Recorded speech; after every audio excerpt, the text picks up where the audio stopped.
Projecting over here.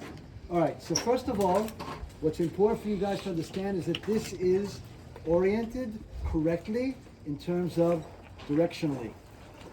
Okay, this means the following. This is north. This is north. Look at me. This is south. This is east. This is west. Okay, so this is, which means that where we're located. We right now are located. You're on the east. Over here. We're outside this model. We right now are this part. We're east. We're now east of the model. Okay, and we started from back there. Now you guys probably can't see this now, but you're going to see we're going to walk on a main road, and this is the main road that we're going to be walking on in a few minutes, going up this way. And this main road is going what? What direction? To west. It's east-west. East-west. Okay, and we're going to meet another one that's going North-south. north-south. What's this one called? Cardo. What's this one called? Dake That's Manus. it. Okay, perfect. That's number one. That's number one. One more time, guys. One more time. Cardo is always a north-south axis.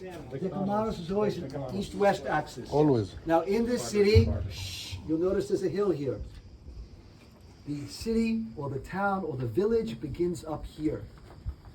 And until it becomes a Roman city, in the 1st century CE, it's primarily up here and then will expand to this lower city. When I talked about the aqueduct being what, the lower city, I meant this being the lower city. Now you see what I was talking about. Where's our friend who asked that question? I don't see you. Bobby. Okay, so now you're getting the answer. This is the upper city. It couldn't climb this high. It entered this way. We came from this direction, so it's going to be getting the lower city. It doesn't get up this high. So what Okay, was the city before it was Roman? we did find up here, okay, a lot of cisterns that are collecting rainwater. To go down to the... Okay. No, use The it, homes use it. over here, the installations over here. There's supply enough, and guys. This is we're not in the desert here. We're in an area that's got plenty of rain. Okay, so they were able to have. There's one very large cistern that was found up here, a very large one, but they found other cisterns in private homes up here as well. Okay. What was the city before it was Roman? One second. Let's start from the beginning. Every place we're going to visit in this country, regarding this country, before we visit, we have to ask ourselves certain questions in order to build our story that we're going to tell our tourists. Question number one, is there anything about the name of this place that is significant? So for example, the city of David, is that name significant about the story? Sure. 100%. Spiritually. Good. How about, you haven't visited Masada yet, but Mitzada means fortress. Oh, is there a connection? Evidently, there is a connection. Yes. Okay? It doesn't work everywhere. There are certain places where the name doesn't necessarily give us, like Jaffa, for example. Okay? But 90% of the time, the name of a place is significant. So, the name of this place is Zippori, which means Asfura is coming from Zippori.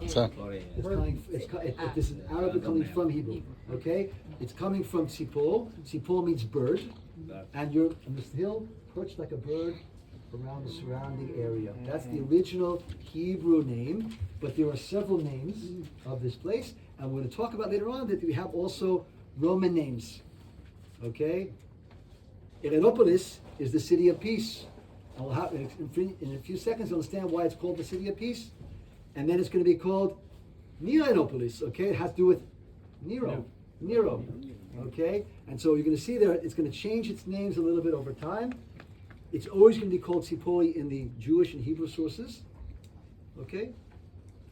And even in modern times, when we have an Arab village here, it could be taking the ancient Hebrew name. Okay? In any event, so there's a significant name. It's telling us it's kind of in a high point surrounding the surrounding environment. That's the first question we always ask. The second question is, why here? Is there something about the geography of this place that explains to us why we have a site here? Okay? So, for example, okay, one second, for example, I'll give you a tough one now. The Church of the Holy Sepulchre.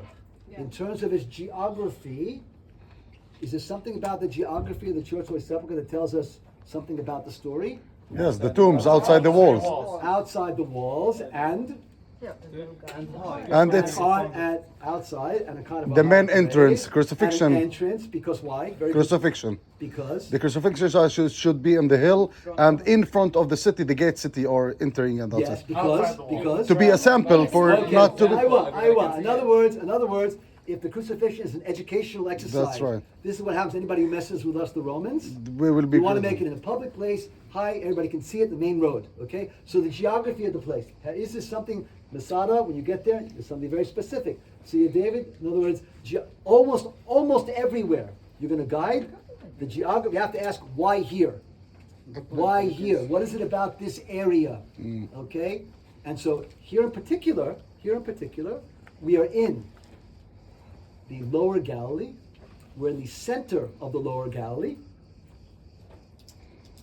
in a local crossroads. We're not on the main highway, but on a local highways.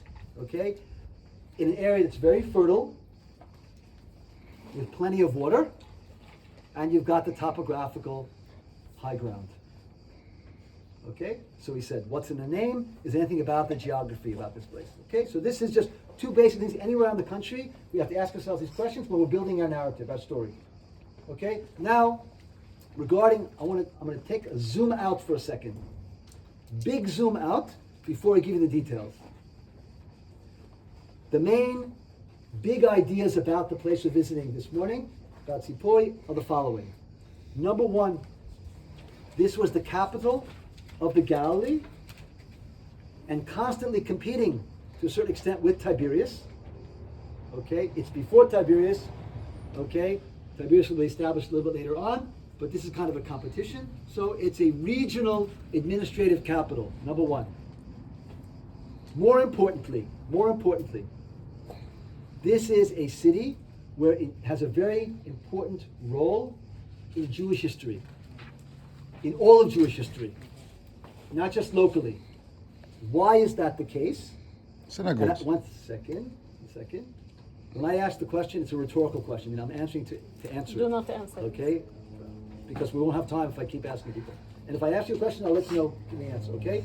So I know you're going to study Judaism in the classroom, but I have to say something that make it clear to everybody here, particularly if you're not Jewish, which is probably most of you, but it's very important to understand why this city has a central role in all of Jewish history. Okay? In Judaism, we have the Bible. Okay? We have the Hebrew Bible, what some of you call the Old Testament. But you're in the sun. You're with the shade. It's much nekman. That's why you're going like this. Over here, nobody's doing it because it's nice shady here. You're also in the sun. Okay? We're in the shade on purpose here. We have the Bible. Judaism today is not biblical Judaism. It's not based on the Hebrew Bible, the Old Testament. When you already have the Bible, you have things in the Bible that say like this: an eye for an eye. So the rabbis from day one said, wait a second, is God so cruel that he means that we're going to pluck somebody's eye out? Is God so cruel? This demands some interpretation, some explanation. Okay? And that explanation and interpretation was done by heart, orally by heart, for hundreds of years, during primarily the Second Temple period. Towards the end of the Second Temple period, they began to write down, put into writing, what had just been taught orally over the course of maybe 150, 200 years. Around the year 200 CE, in this city, they took all of this oral law that had been written down in bits and pieces, put it together, edited it, condensed it. In English it's called redacted it. In difficult English it's called redaction. Okay, they edited it and they condensed it into 6 volumes, and this is called the Mishnah. Okay, the Mishnah. And these are rabbinic interpretations and discussions and debates and arguments about the meanings of the biblical text. Let me stop now and say the following. If everything I'm telling you sounds like Chinese, if you're a Christian, it shouldn't, and if you're a Muslim, it shouldn't. If you're a Muslim, who's a Muslim, raise your hand. What's Hadith? Okay, you also have, it's not just the Quran, it's Hadith, it's also explanation.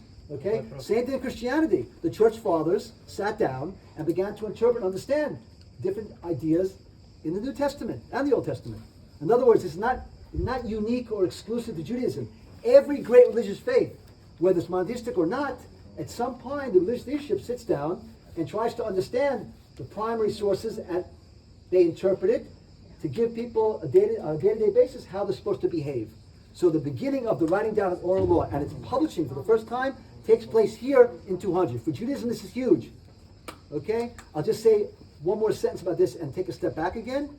After they published these 6 volumes, they spent about another 150 to 200 years arguing and debating about these 6 volumes, and that'll be published in 40 volumes, okay, called the Gemara. Together, taken together, the Mishnah. The Gemara together is the Talmud.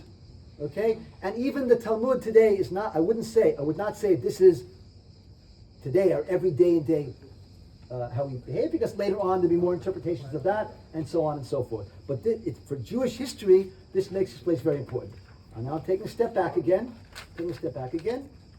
What's very interesting about this city, and it's different from almost all the other, now I'm going to say a word, mixed cities in antiquity here. Let me say it differently. This was a Hellenistic, Roman, Byzantine city. Hellenistic, Roman, Byzantine city. I did 3 different historical periods. We have other cities like this, for example, in Caesarea, which you visited, in Beit Shan, which you've not yet visited, and there are more like this.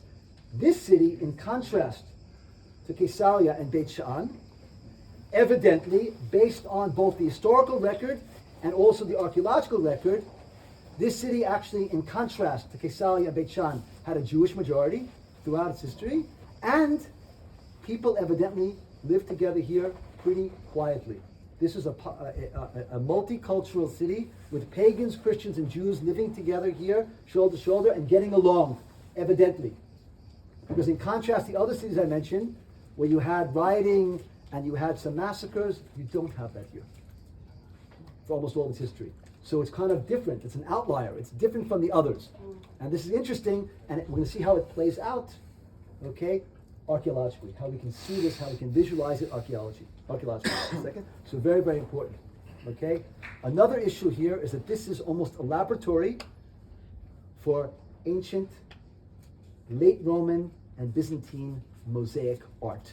We have found more ancient mosaics in this country, in this site, than any other site nationally, which is why you're going to get very excited and jazzed about this place, okay? Please notice on the walls here, this is the visitor center. Here we had modern Israeli artists who did some ceramic art. This is just kind of a dialogue between modern ceramic art, okay, and the ancient ceramic art we're going to see over here, okay? And here I want to raise another issue, okay, while we're in the shade here, very, very briefly, which is the following. It's a rhetorical question. Can we place Jesus and or his disciples or of his followers in this city? And the answer unequivocally is absolutely not. Here's the reason. The New Testament does not mention Zippori whatsoever. What is interesting about that? Josephus mentions Zippori several times, but Josephus doesn't mention Nazareth once. Isn't that interesting? The New Testament, and that's why I keep telling you guys, we're seeing Nazareth a few kilometers away from here. Okay, we're seeing it a few kilometers away from here. Okay, and this place is a much larger place. When Jesus is growing up in Nazareth, it's a much larger place. It's not a city. It's not the city yet. Not quite the city, but it's a larger place. Nazareth, okay? Archaeologically speaking, when Jesus is, have you been to Nazareth yet in this course? No. Archaeologically speaking, Nazareth is like three streets. It's not even a village, it's a hamlet. It's a tiny, tiny village in the Second Temple period. It's tiny. Archaeologically speaking, it's so small, maybe we're talking about 200 people. It's a tiny, tiny village. This is a small, let's call this a town. This is a town, not a city, a town during the time of Jesus. Now this place, if they had 200 people living there, you probably had, 1,500 people or 2,000 people living here at that time.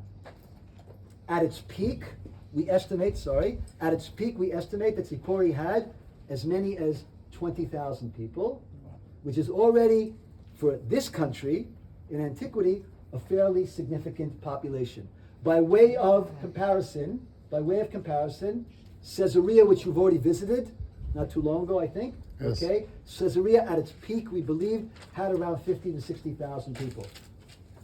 Okay, Jerusalem at its peak, okay, maximum, okay, 40. between 70 and 80,000 people.